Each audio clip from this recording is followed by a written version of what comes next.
Se quisermos alcançar o nosso destino dado por Deus, temos que ir contra a corrente do sistema desse mundo. Vocês são filhos e filhas do Deus Altíssimo.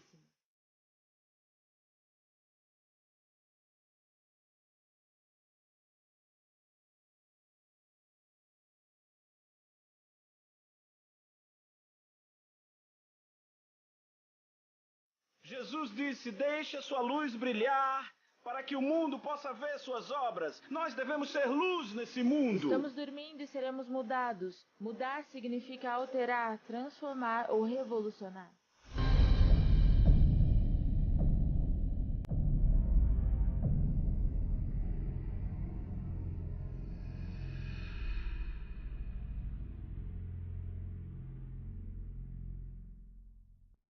Oi, eu sou o John Bevere e eu quero falar sobre o implacável poder que você precisa para nunca desistir.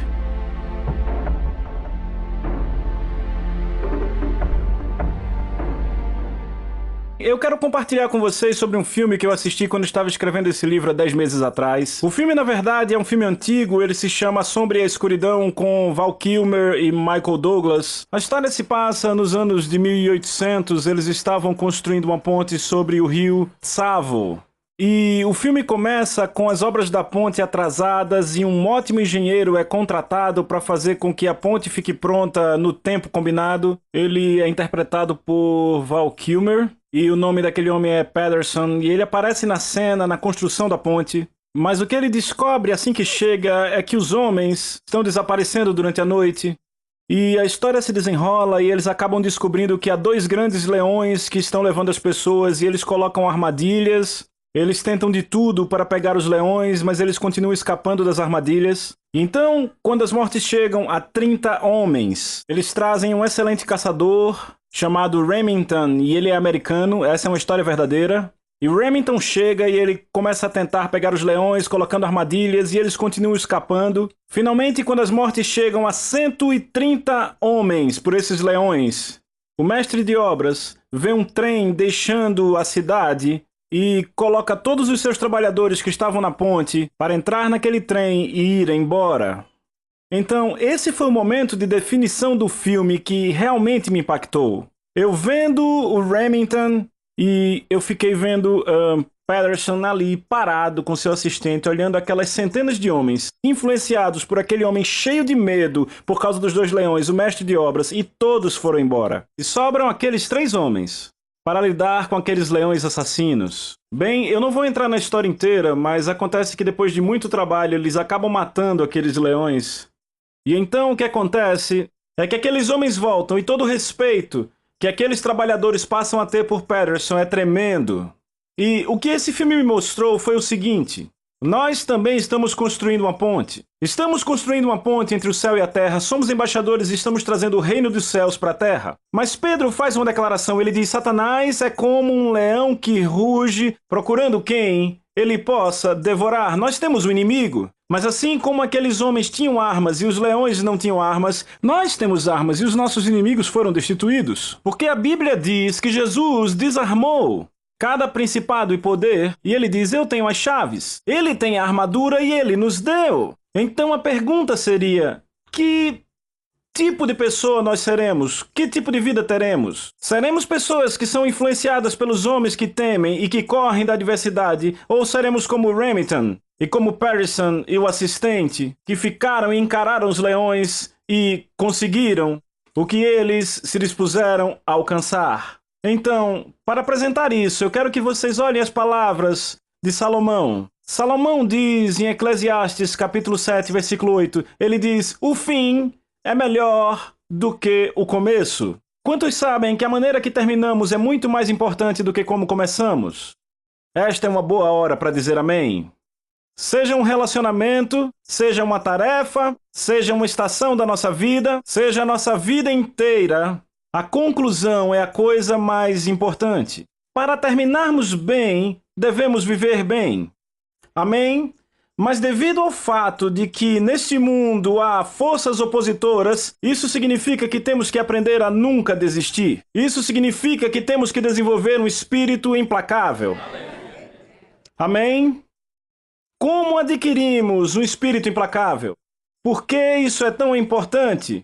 Honestamente, eu vou ser muito franco agora. Eu tenho uma profunda preocupação que está em mim por anos, de que muitos cristãos não vão terminar bem. Sabe, Deus me deu uma visão que realmente se relaciona com o que eu estou dizendo e eu quero compartilhar com vocês. Nessa visão, eu vi um homem remando num barco. E ele estava remando num típico barco a remo no rio com uma corrente muito veloz. E aquele cara estava forçando e forçando e forçando contra o fluxo da corrente daquele rio. E o tempo todo passavam aqueles enormes iates por aquele cara que iam descendo o rio. Eles não colocavam nenhum esforço para seguir o fluxo, eles não tinham que trabalhar como ele tinha que fazer. Eles só aproveitavam a vida, ficavam relaxando e de vez em quando eles olhavam para ele e riam. E aquele cara continuava forçando, forçando, mas nessa visão eu vi este homem se cansar e o vi deixar os remos e por estar se movendo, ele ainda tinha impulso e pôde ainda subir um pouco do rio. Mas de repente, porque o fluxo era muito violento, ele veio a parar. Então agora ele começa a ir correnteza abaixo. E agora ele está indo com o fluxo da corrente, mesmo apontando para o sentido contrário. Então, na visão, o que aconteceu é que eu vi outro iate vindo, e esse iate também estava contra a corrente. As pessoas nele estavam relaxando e passando um tempo agradável. E quando ele viu que estavam indo no mesmo sentido que o barco dele, ele decidia se juntar a eles. E foi aí que a visão acabou. Qual é a interpretação dessa visão? O rio é o mundo. O barco a remo é o nosso corpo humano que nós temos que operar e fazer funcionar nesse mundo. O homem remando é definitivamente um crente e os seus remos são as armas imerecidas da graça de Deus. O iate representa aqueles que estão juntos em um propósito. E a corrente do rio representa o fluxo do sistema desse mundo. Com os remos da graça, ele conseguia resistir à corrente. Sua força física, que representava sua fé, começou a se cansar. Ele achava que não tinha o que era necessário para concluir. Vocês estão comigo? Porque para conseguirmos alcançar o nosso destino dado por Deus, teremos que ir contra o fluxo do sistema desse mundo. Porque para fazer o que os céus querem para essa terra, teremos que enfrentar resistência porque o fluxo da terra, que está de acordo com o príncipe da potestade do ar, é diretamente oposto ao fluxo do reino. E apesar dele achar que não tinha o necessário, ele tinha. Mas ele largou os remos. E quando ele fez isso, ele continuou se movendo por causa de um impulso existente. Mas é aí que o perigo entra. É aí que começa o engano. Porque o que ele estava fazendo para ter progresso não estava mais empurrando ele. Ele estava progredindo por causa de um impulso anterior.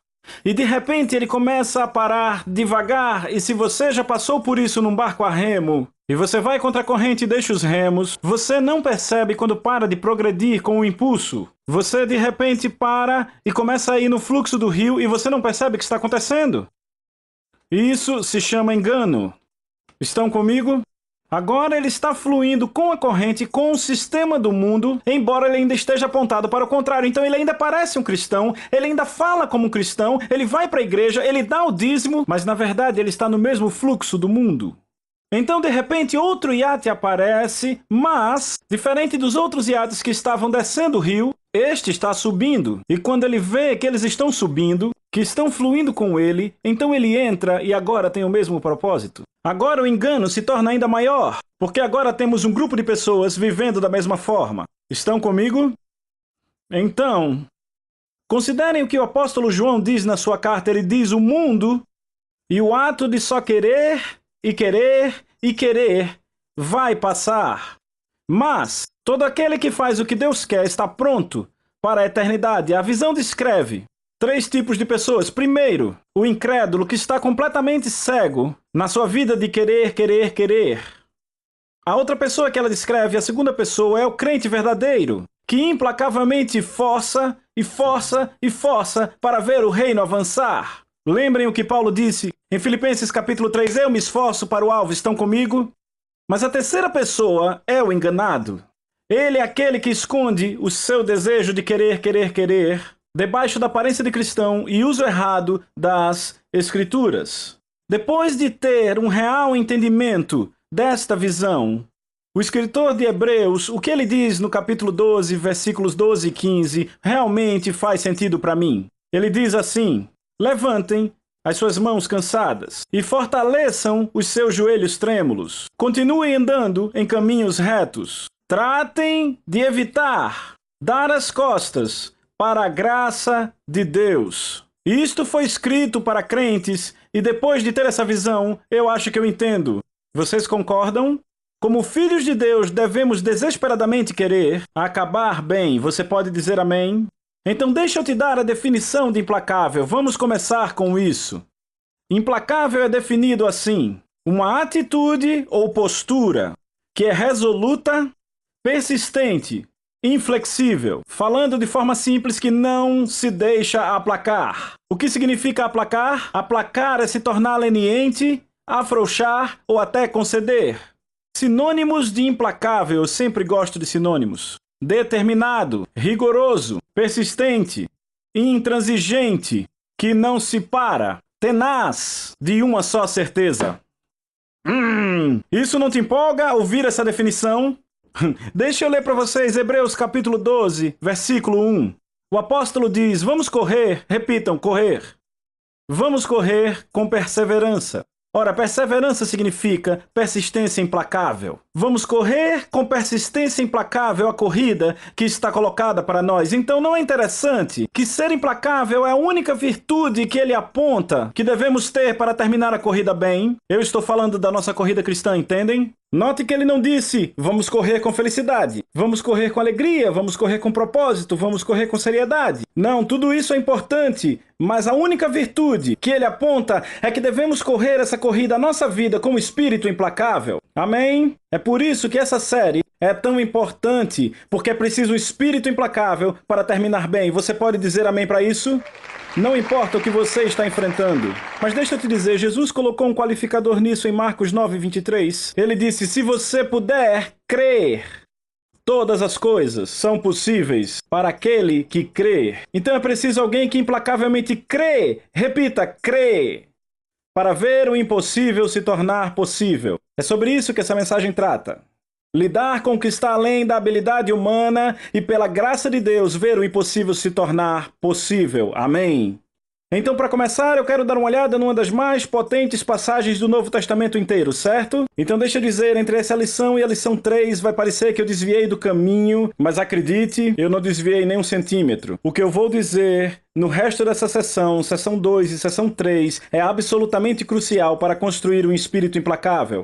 Romanos 5,17, essa se tornou uma das passagens favoritas minhas na Bíblia. Diz, todos os que receberam abundante graça de Deus, repitam, abundante graça, e liberalmente são justos diante dele, vão governar em vida, através de Cristo. Uau! Note que ele não diz governar na próxima vida. Se você olhar na NVI, ele diz reinar em vida. Se você olhar na tradução Weymouth, ele diz reinar como reis. Eu gosto de dizer reis ou rainhas, porque as mulheres estão tão envolvidas quanto os homens, amém? Bem, eu podia me deter mais nisso, mas é melhor não. Note que ele não diz que você vai reinar no paraíso um dia, viu? Diz que você vai reinar nessa vida. Repita comigo, esta vida. Agora deixa eu te dar a definição de rei. O rei ou rainha é alguém que é preeminente em uma esfera em particular. A palavra reinar significa dominação, ou também ampla influência. Então, reinar como rei ou rainha é ter suprema dominância ou influência numa esfera em particular. Que esfera é essa? É chamada a esfera da vida, então a vida não deve nos dominar, e sim nós dominarmos ela. Amém? Salmo 115, 16 diz, os céus são os céus do Senhor, mas a terra ele deu aos filhos dos homens. Você ouviu isso? A terra ele deu aos filhos dos homens. Eu vou ler na versão a mensagem. Os céus dos céus são de Deus, mas ele colocou a nós no controle da terra. Então quem está no controle da terra? Nós. Se Deus estivesse no controle como muitas pessoas sugerem que ele esteja, quando Adão foi pegar aquela fruta da mão de Eva, Deus teria chegado no jardim, batido na mão do bebê Adão e dito, Adão, o que você está fazendo? Você não entende o que você vai trazer para os seus filhos e os filhos dos seus filhos? Quer dizer, haverá terremotos, haverá pestilência, haverá tsunamis, haverá doenças, haverá fome, haverá pobreza, haverá doença e enfermidade. Isso para não dizer que o meu filho terá que morrer. Não, Deus não fez isso. Por quê? Porque ele colocou o homem no controle. Deixa eu te ajudar a entender. Sabe, eu estou olhando para minha sogra daqui, vendo ela com grande sorriso agora. E Shirley costumava viver em Orlando, Flórida, e ela ficou longe dos netos e agora longe dos bisnetos. E nós achamos essa casa na rua de baixo onde morávamos, e eu liguei para ela e disse: Shirley, ouça, nós achamos uma casa. Você não gostaria de vir para cá e trabalhar conosco no ministério e ficar perto dos seus netos e bisnetos? Então ela veio e viu a casa e começou a chorar, e ela estava tão feliz. E sabe o que decidimos fazer só porque queríamos que a Shirley tivesse aquele senso de dignidade? Dissemos: vamos cobrar um aluguel simbólico dela todo mês. Acho que podemos cobrar $200, eu não sei, alguma coisa assim. Mas sabe, o apartamento era dela. Quero dizer, a casa era dela. Eu não vou até ela e digo: ei Shirley, você precisa arrumar seus móveis assim, você precisa colocar aquele quadro ali, e essa é a pessoa com quem você deveria jantar hoje. Eu não quero ninguém vindo aqui que pareça de tal forma ou age de tal forma, e eu quero que você passe o aspirador todo dia. Eu não faço isso. Sabe, de todo esse tempo que a Shirley está morando lá, uns 2 ou 3 anos, eu nunca fui lá para ver como ela faz essas coisas. Por quê? Porque é a casa dela, eu dei a ela. Veja, eu sou o dono, mas eu entreguei a ela. É o mesmo princípio. Deus é o dono da terra, mas ele entregou ao homem. Estão comigo? Ele disse: eu sou o dono, mas é seu, você está no controle. E assim como a Shirley, cuidando da sua vida, no seu apartamento, se ela me pedir ajuda, eu vou lá, querido. Entende o que eu digo? Se pedimos ajuda a Deus, ele está aqui. Entende? Mas ele disse: o homem está no controle. Está entendendo? Eu pergunto se estão entendendo porque Gênesis 1 diz isso. Então Deus criou os seres humanos fazendo-os como ele. Ele criou macho e fêmea, os abençoou e disse: tenham muitos filhos, que os seus descendentes vivam pela terra e a coloque sob controle deles. Eu coloco vocês no controle. Isso é Gênesis 1, 27 e 28. O homem e não Deus está no controle de como a vida segue no planeta. O problema começou quando Adão desobedeceu a Deus e entregou esta terra a um novo senhor. O nome dele é Satanás. Então o que aconteceu foi: pelo fato de Adão ter entregue o mundo a Satanás, as coisas começaram a acontecer ao contrário do que Deus desejava. A doença entrou e todas as outras coisas. Deixa eu te dizer uma coisa. Deus tinha um problema. Não só o homem estava nas mãos de Satanás, porque lembra do que Satanás disse a Jesus? Ele disse: todos os reinos do mundo me foram entregues. Quando foram entregues a ele? No jardim. Quando Adão deu a Satanás o que Deus tinha entregue a ele. Então agora Deus tinha um problema. Ele disse: eu amo o homem, eu amo a humanidade, eu quero ele de volta, mas não podia ir como divindade nos trazer de volta. Porque ele deu a terra ao homem. Por isso que Jesus tinha que vir e ele tinha que nascer de uma mulher. Ele tinha que ser 100% homem, mas ele foi concebido pelo Espírito Santo, então era 100% Deus. Assim ele era livre da maldição do pecado sobre a qual nascemos. Mas se você notar, ele é sempre referido nos evangelhos como o filho do homem, o filho do homem, o filho do homem. Porque tinha que ser um homem para tomar de volta o que Adão tinha entregado. Você está comigo? Então Jesus fez isso e a Bíblia diz em Colossenses 3, 2:15 que ele desarmou os principados e potestades. E agora ele sozinho possui o poder do qual Adão abriu mão. Por isso que ele fala claramente em Mateus 29, toda a autoridade e poder para governar sobre o céu e a terra foi dada a mim. Um dia ele vai restaurar toda a natureza como ela era antes da queda de Adão no jardim. Mas enquanto isso, a natureza ainda se sujeita à fertilidade. Nossos corpos físicos ainda envelhecem e morrem. O mundo físico ainda é corrupto e perece. Animais selvagens ainda caçam os animais mais fracos, as cobras ainda possuem veneno. A doença ainda corre solta, tornados e furacões ainda destroem e a lista continua. No entanto, e agora é a parte boa dessa sessão, existe um que tem autoridade sobre tudo isso e pode virar a mesa. E ele se chama o Cristo. Você pode dizer amém? Vamos, eu quero um grande aplauso para isso. Então, a pergunta agora se torna: quem é Cristo? Vejam, é aí que as mentes não renovadas pegam os crentes. Porque quando as pessoas pensam em Cristo, pensam no nosso Senhor e Salvador ressurreto, Jesus Cristo. Quase como se Cristo fosse seu sobrenome. Mas vamos ver o que a palavra de Deus diz sobre Cristo. 1 Coríntios 12, 27 diz: Ora, todos vocês juntos são corpo de Cristo, e cada um de vocês é uma parte separada e necessária dele. Ouviram isso? Jesus é a cabeça, nós somos o resto. Simples assim. Cada um de vocês tem uma cabeça sobre o corpo, não é? E você tem um corpo. Você se refere ao seu corpo diferente da sua cabeça? Austin, vem cá, onde está o meu segundo filho? Eu estou muito orgulhoso desse jovem. Vem cá, diga um oi ao Austin.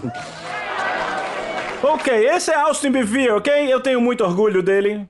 Então, vamos dizer que o Austin está andando por um muro e vocês veem essa cabeça. O que você diz? Lá está o Austin. Não é verdade? Agora digamos que ele está andando por outro muro e esse muro é alto e cobre a sua cabeça. Então quando você olha esse corpo, você vai dizer: Ei, é o Steve. Esse é o Austin e esse é o Steve. Não, esse é o Austin Bevere e esse é o Austin Bevere. Jesus Cristo, nosso Senhor, é a cabeça e nós o corpo. Então quem é Cristo? Todos nós somos. Obrigado, Austin. Estão comigo? Eu perguntei, estão comigo? Então, quando você lê Cristo no Novo Testamento, você tem que se ver no pacote. Não apenas aquele que morreu na cruz. Hebreus capítulo 2, versículo 11 diz: Tanto o que santifica, quanto os que são santificados, são juntos um. Jesus fez essa oração, ele disse: Eu não oro só por estes, mas também por aqueles que crerão em mim através da palavra, pois eles serão juntos um conosco, se referindo ao Pai, ao Filho e ao Espírito Santo. Somos um. Nós somos o seu corpo. Nós somos o corpo de Cristo. Nós somos Cristo na terra. Este é um bom lugar para dizer amém.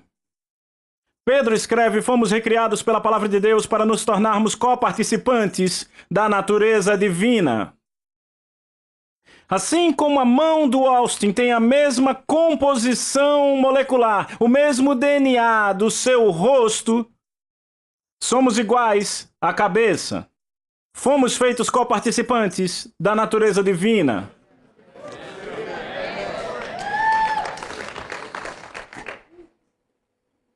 Será que nós, como igreja, cremos nisso? Eu quero dizer, estamos realmente andando nesse mundo como o corpo de Cristo? Ou somos figurantes?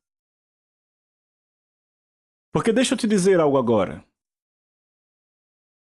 Nós nunca vamos crescer além do que acreditamos. Então eu estou te desafiando, encerrando essa sessão agora. O corpo de Cristo está dividido. A cabeça é uma parte e o corpo é inferior? Ou ele é um Cristo? Ele é um Cristo.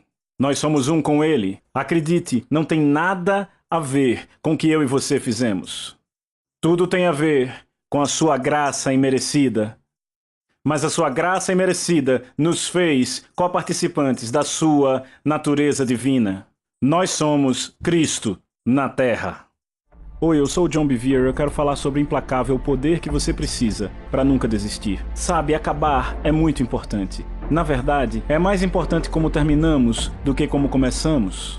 Jesus deixa isso claro, assim como o livro de Eclesiastes. Mas então, por quê?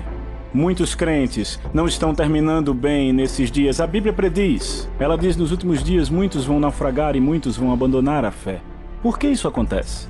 Eu tenho viajado por todo o mundo por mais de 20 anos e move meu coração ver quantas pessoas deixam as igrejas, quantas pessoas abandonam a fé, quantas pessoas ainda dizem ser cristãs, mas perderam toda a motivação e toda a paixão. Por que isso acontece? Eu vou te dizer por quê. Porque elas não estão armadas para sofrer. É sobre isso que trata Implacável. Pense nisso desta forma. Você vai para um ambiente hostil, e nesse ambiente hostil, balas voam, pessoas têm armas, e você vai para esse ambiente e é baleado. Quanto tempo vai levar para se recuperar da ferida da bala? podem ser meses, pode ser até um ano. Mas pense nisso assim. Antes de entrar naquele ambiente, você tira um tempo para pôr o colete à prova de balas. Então você entra num ambiente hostil e poucos tiros vão incomodar a você e ao seu povo. O colete à prova de balas impede as balas de penetrar em você. Agora, eis uma pergunta que eu quero te fazer como líder. E quando eu digo líder, você pode ser um pai, você pode ser uma mãe, você pode ser um pastor, pode ser um líder de uma organização. A maioria das pessoas com quem eu estou falando agora devem ser líderes, porque Deus disse que somos cabeça e não cauda. Então, eis a pergunta que eu quero te fazer como líder. Você gostaria de armar o seu povo, colocando neles um colete à prova de balas? Deus disse: o meu povo tem sido feito cativo, machucados por causa da falta de conhecimento. Você quer tirar um tempo para dar esse conhecimento àqueles que você ama, na sua própria vida, e estar preparado para a adversidade? Eu creio que o que Implacável vai fazer é armar você. Vai te preparar para o que a vida vai jogar em você. E a coisa que devemos estabelecer, e será firmemente estabelecida, é de onde vem essa tribulação, de onde vêm as provações. Você saberá e será estabelecido para que possa lutar devidamente, porque Romanos 5,17 deixa claro que todos aqueles que receberam a graça abundante de Deus e foram feitos justos diante dele, vão reinar em vida. Pessoas que não estão armadas para sofrer, que não estão adequadamente preparadas e armadas com a palavra de Deus contida em Implacável, são pessoas que vão acabar sendo levadas pela vida.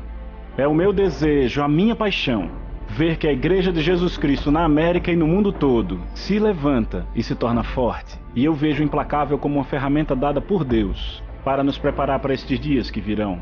Há dias gloriosos vindo, os dias vitoriosos estão vindo. Então eu quero que você se torne um crente implacável. Se quisermos alcançar o nosso destino dado por Deus, temos que ir contra a corrente do sistema desse mundo. Vocês são filhos e filhas do Deus Altíssimo.